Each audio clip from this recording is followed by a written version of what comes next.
welcome to the Core Living. My name is Pe, and here we do DIYs on the cheap side. I'm sure you're thinking Pe's channel has been hacked. I promise you that is not the case. My name is Yolandi from DIY Yolandi, and Pe and I have collaborated to bring to you a nice, interesting vibe to our channels today. And you know what? It's a channel takeover. So if you want to see what Pe has created on my YouTube channel, click the link down in the description box below. And if you would like to see what I created for his channel, continue watching. So for today's DIY, I am creating an easy mirror frame. Don't forget to like, comment, and hit that red subscribe button. And if you are coming from DIY Yolandi's YouTube channel, please subscribe to this channel. You will not be disappointed. If you would like a list of all the items that I use for this DIY, click the link down in the description box below. So let's get into this video. So I'm going to stick on my mirror on this masonite wood. It was pre-cut at my local hardware. So remember guys that if you do not have a circular saw or a jigsaw and you're not able to cut your own wood, you can definitely get it cut at your local hardware wherever you are buying the wood. All hardwares here in South Africa that I am aware of, Buco builders, they do have cutting facilities. So I have cut this masonite board to fit the size of the mirror, and I've left a 2 centimeter spacing on the trim because that is where I'm going to be putting my pine strips. We're now going to take our mirror and then we're going to place it on here, outline the mirror. Once we're done outlining it, then we are going to glue it down. Then we are going to put on our pine wood strips. I'm using this Paytex No More Nails glue to glue down my mirror. And I'll use this wood glue to then glue down the wood. So I'm using this wood strip as my guide. And then I'm going to clamp this down, leave it to dry, then we're going to put on our mirror.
Now I'm repeating what I've done with the first wood strip to the rest of the wood strips.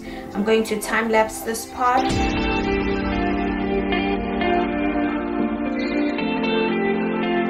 In all the points where your wood is touching, put glue.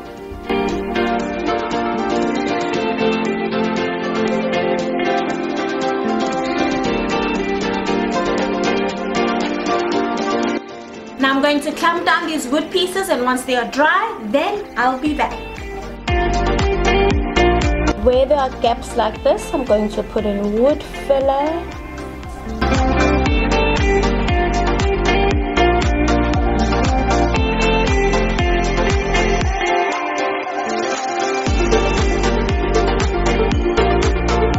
To fully secure your masonite to your pine strips, put in screws. Put in wood screws.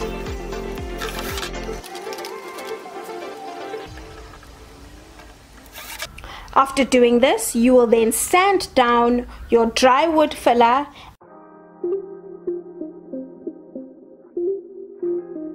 and decorate as desired.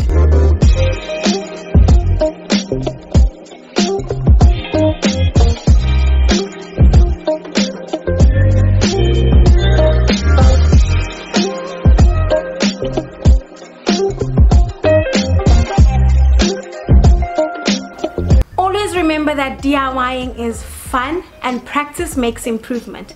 I'm a firm believer that power tools have no gender, so do not be intimidated by power tools. I hope you enjoyed this takeover, and if you did, give this video a big thumbs up and comment down below so that we can do this again. And don't forget to tell your friends that here at the Core Living we're doing DIY on the cheap side. Bye guys.